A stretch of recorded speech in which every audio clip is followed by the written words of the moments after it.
política. Esta corte es la más cara que nos le ha costado la historia porque no sirve para nada.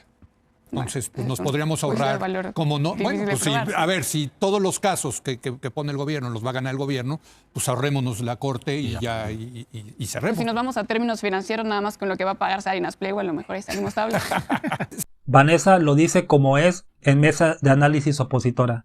Se ha estado involucrada la Suprema Corte en una serie de escándalos, entre ellos la compra de unas camionetas blindadas unas nuevas camionetas blindadas, de casi 3 millones de pesos cada una para los ministros, cuando la promesa era de que pues, serían austeros en el ejercicio de su función.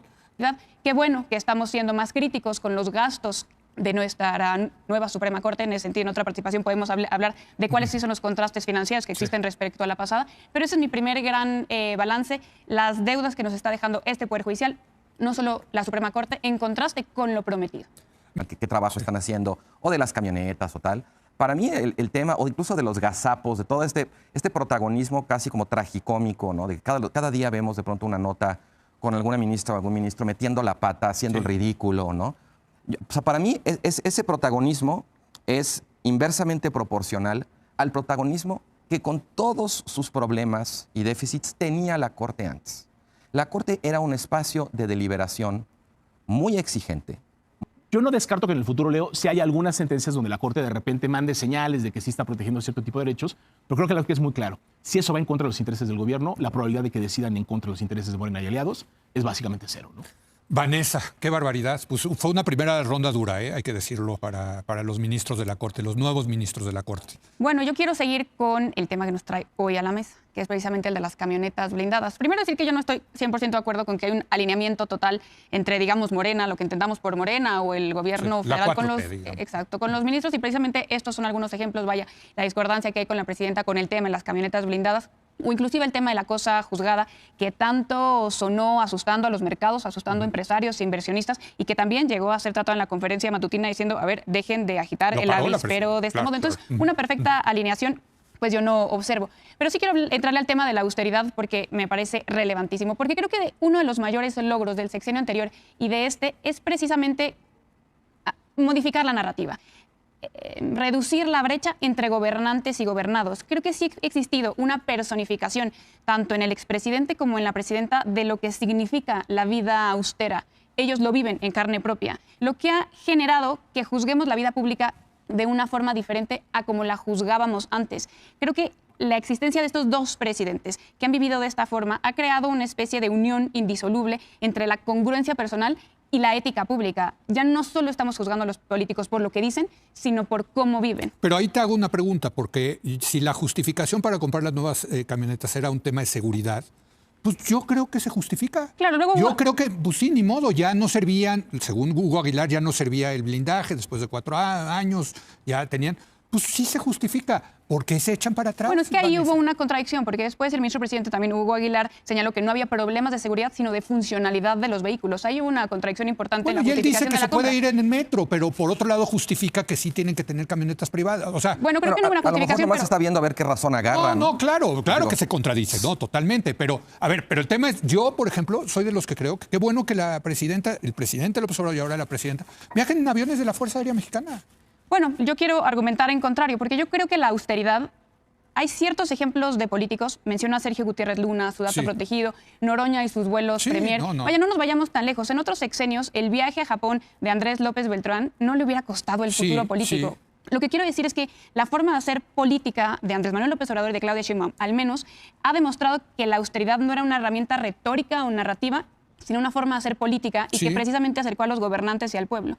Y esta decisión, por tanto, de los ministros de la Corte es tan torpe políticamente, tan deshonesta, tan hipócrita, y debería costarles lo que está costando. Porque no bastaba con imitarle a Andrés Manuel López Obrador el bastón de mando, las ceremonias tradicionales, las togas bordadas. El secreto parece que yacía en otra cosa, y era en la congruencia que le daba legitimidad a todo el proyecto. Por cierto, hay una ministra también que la captaron viajando en clase Premier, en clase business, ¿no?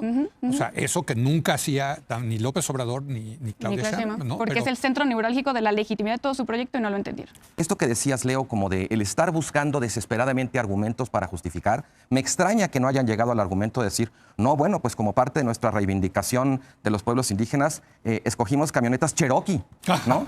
O sea, yo los veo así ya de desprovistos, de desesperados. ¿No? O sea, Noroña sigue, Adán Augusto ahí sigue, Gutiérrez Luna ahí sigue.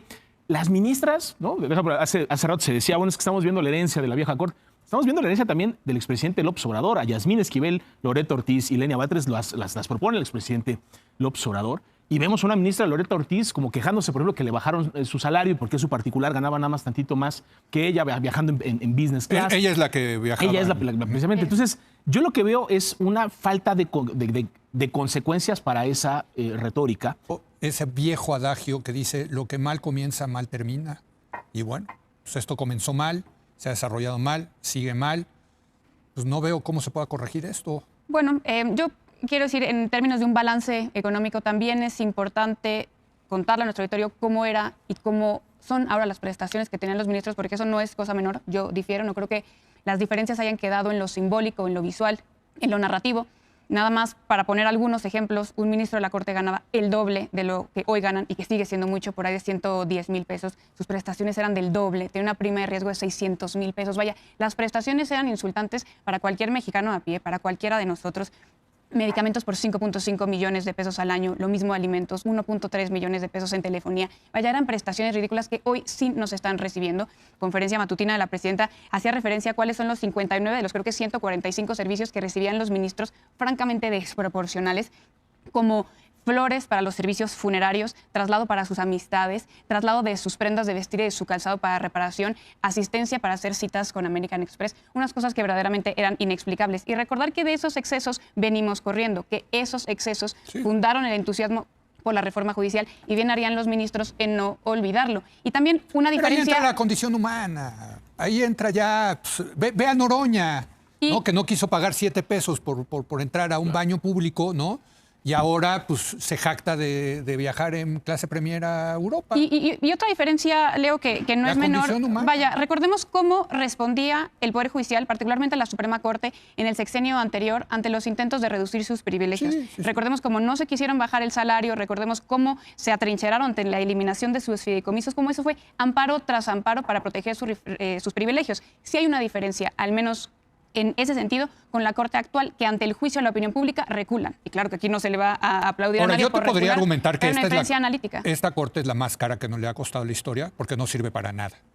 Entonces, pues nos podríamos ahorrar, como no, bueno, pues sí, a ver, si todos los casos que pone el gobierno los va a ganar el gobierno, pues ahorrémonos la Corte y cerremos. Pues si nos vamos a términos financieros, nada más con lo que va a pagar Salinas Pliego, a lo mejor ahí salimos tablas.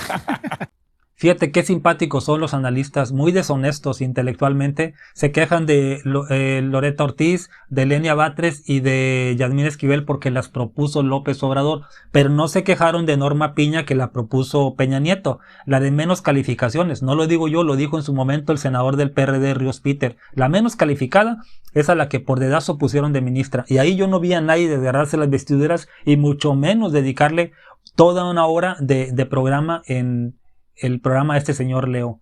Pero ahora sí cuestionan la Cherokee, ¿no? Eso es ser muy miserable, ser muy deshonesto, porque no están hablando del ahorro de más de 1,000 millones de pesos en una cancelación de contrato que se hizo en la antigua Corte. Ahora, también ellos dieron la cara. Esta Suprema Corte, nos puede gustar o no, ellos dieron la cara para decir vamos a devolver estas Cherokees para que la usen jueces, otro tipo de jueces. Pero Norma Piña raramente daba ruedas de prensa y si la daba, sin contestar preguntas nada más para decir que no se iban a bajar el sueldo, que se amparaban para seguir ganando como el presidente, más que el presidente de México. Y nunca le hicieron un programa de análisis en esos medios. Entonces, eso es lo que dice Arturo Ávila, la hipérbole selectiva. O sea, ellos eligen qué hacer grande y qué hacer chiquito. O sea, no les molesta que Alito Moreno use un jet privado de la Ciudad de México a Pachuca para ver a 18 personas. Ahí no hay problema. Pero que Loreto Ortiz sí viaje en primera clase a Costa Rica en un vuelo de trabajo. Eso sí les molesta. También lo de Salinas Pliego. Eso nadie lo toca. Solamente lo toca Vanessa. Porque nadie, a estos analistas buena ondita y neutrales, no se atreven a tocar a Salinas Pliego. Por eso dejó callado a Leo y al último terminó riéndose por andar queriendo meter su opinión y sin que nadie se la pidiera.